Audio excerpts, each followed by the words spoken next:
किसी ने बड़े कमाल की बात कही है कि जैसे बिना ईंट पत्थर के मकान नहीं बनता, वैसे ही बिना ईश्वर के कोई सच्चा इंसान नहीं बनता। मैं हूं आपका हम सफर सचिन और बुलेट शंकर लेकर के आपके साथ एक नई कहानी। ये कहानी है एक राजा और उसके बाग में काम करने वाले माली की। एक दिन माली ने सोचा कि आज तो सारे फल तैयार हैं, अमरूद, अनानास, नाशपाती और सब कुछ तैयार है, तरबूज वगैरह सब हैं, मैं क्या लेके जाऊं? अरे बहुत दिन हो गया, राजा जी को हमने अंगूर नहीं खिलाया, चलो आज अंगूर लेके चलते हैं। यही सोचकर माली ने अंगूरों की एक टोकरी तैयार की और कर दिया उसको राजा जी के सामने हाजिर, और वहीं थोड़ी देर में उसके सामने बैठ गया। अब लेकिन राजा जी कोई होश हाश में नहीं थे, वो पता नहीं किसी ध्यान में खोए हुए थे। तभी राजा जी का ध्यान टूटा और उसने देखा कि सामने अंगूरों की टोकरी है। उसने अंगूर उठाया और एक खाया और एक दे मारा फेंक के माली के माथे पर, और उसके बाद फिर उसने एक अंगूर खाया, फिर उसने फेंक के मार दिया माली के माथे पर। ऐसा वो बार बार करने लगा, और जितनी बार वो ऐसा करता उतनी बार माली जोर से कहता, ईश्वर बड़ा दयालु है, ईश्वर बड़ा दयालु है, ईश्वर बड़ा दयालु है।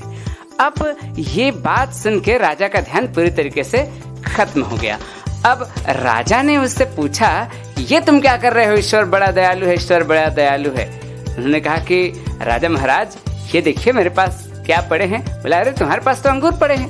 बोला, यही है, आपने मुझे अंगूर फेंक फेंक के मारा।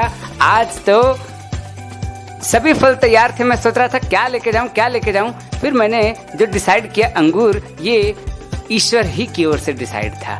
अगर इसके जगह मैं नारियल लाता, नाशपाती लाता, अमरूद लाता या फिर तरबूज लाता तो मेरे क्या हाल होते।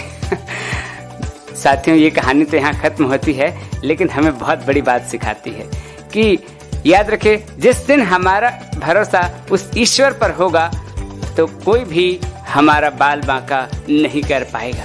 दूसरी बात, यदि जिस दिन आपने मान लिया कि जो हो रहा है वो ईश्वर ही की मर्जी से हो रहा है, तो ही आप एक सक्सेसफुल इंसान बन जाएंगे और आपसे महान शायद कोई और न बन पाए। इसी के साथ मैं यानी कि आपका हम सफर सचिन और बुलेट शंकर लेता हूँ आपसे इजाजत। मिलता हूँ अगली कहानी में, तब तक के लिए अपना और अपनों का ख्याल रखें और एक दूसरे के साथ मिलकर कर दिखाओ कुछ ऐसा कि दुनिया करना चाहे आपके जैसा।